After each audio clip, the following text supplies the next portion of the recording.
ఏ intelligence chief కూడా, ఏ police ఉన్నతాధికారి కూడా నేను ఈ విధంగా సమాచారం సేకరించిన అని చెప్పి ప్రధానమంత్రికి చెప్పరు, ముఖ్యమంత్రికి కూడా చెప్పరు. మరి అలాంటి వ్యవహారం ఇవాళ చార్మినార్ చివరస్తా దగ్గర, చిక్కడపల్లి చివరస్తా దగ్గర, జూబ్లీ చెక్ పోస్ట్ దగ్గర, రిసాలా బజార్ దగ్గర, లేకపోతే మన ఇంకెక్కడో పురాణపూల్ చివరస్తా దగ్గర, లేకపోతే అఫ్జల్గంజ్ దగ్గర, మరి నాంపల్లి దగ్గర మాట్లాడుకునేంత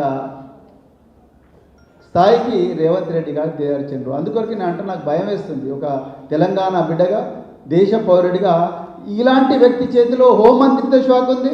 అదేవిధంగా మరి ముఖ్యమంత్రి కూడా ఆయన్నే ఉన్నాడు. తన రాజకీయ వికృత క్రీడకు, అదేవిధంగా రాజకీయ ప్రత్యర్థుల మీద, ప్రతిపక్షాల మీద ప్రతీకారం తీర్చుకోవడం కోసం ఈరోజు రేవంత్ రెడ్డి గారు ఈ ట్యాపింగ్ వ్యవహారాన్ని వాడుతూ ఉన్నారు. ఇది చాలా డేంజరస్.